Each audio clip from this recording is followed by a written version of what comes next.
চলুন মাগুরা কালীবাড়িটা ঘুরে দেখি আমরা। খুব ছোটোবেলায় মায়ের হাত ধরে এই মন্দিরে আমি প্রথম গিয়েছিলাম। তারপর থেকেই সুখে দুঃখে বিপদে আপদে বারবারই এই মন্দিরটাতে যাওয়া হয় আমার। মাগুরা শহরের প্রাণকেন্দ্র নতুন বাজারে এই মন্দিরটি অবস্থিত। মাগুরা কালীবাড়ি প্রতিষ্ঠিত হয় 1323 বঙ্গাব্দে, 1916 খ্রিস্টাব্দে। তৎকালীন রাজা প্রমথভূষণ দেবরায় বাহাদুরের উদ্যোগে এখানে শুরু হয় দক্ষিণা কালীর পূজা।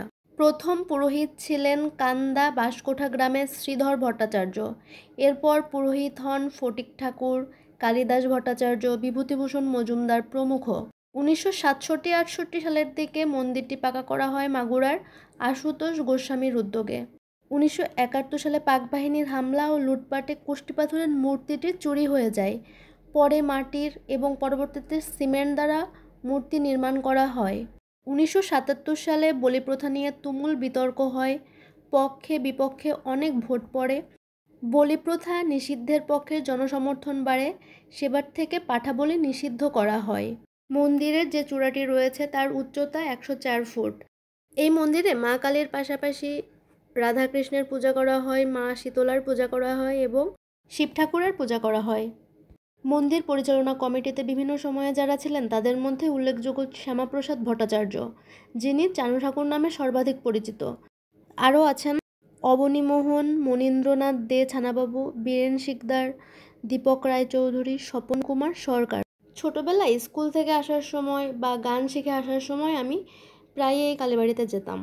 তাছাড়া মায়ের সাথে তো যাওয়া হতো, মা মঙ্গলচণ্ডী এবং শনি পুজো দিতে এই মাগুরা কালীবাড়িতেই যায়। তাছাড়াও আমাদের মঙ্গল কামনা করে শনি মঙ্গলবারে পুজো দেয় এই মন্দিরে। তবে আমি সবচেয়ে বেশি এই মাকে স্মরণ করি পরীক্ষার সময়। ভগবান, কি বলবো, আমার এখনও মনে আছে ইন্টারমিডিয়েটের সময় ফিজিক্স পরীক্ষা দিয়ে আমরা পরীক্ষার হল থেকে বের হয়ে সরাসরি আমি আর আমার বান্ধবী কালীবাড়িতে ভোগ কিনে দিয়ে আসি। আমরা এত ভয় পাইছিলাম পরীক্ষা দিয়ে, ফিজিক্স পরীক্ষায় এত খারাপ হয়েছিল। আর যাই হোক, আমরা শুধু যাই বলছিলাম, মা তুমি প্লিজ প্লিজ আমাদেরকে বাঁচাও, প্লিজ বাঁচাও। তা ভগবানের আশীর্বাদে বাঁচাইছে, এতেই আমরা অনেক খুশি। শুধু আমার একার পরীক্ষা না, আমার দাদার পরীক্ষার সময়ও আমি প্রতিদিনই এই কালী মন্দিরে যেতাম আর মায়ের ধুলি নিয়ে আসতাম, নিয়ে এসে দাদার মাথায় দিয়ে দিতাম যাতে করে দাদার পরীক্ষাটা ভালো হয়।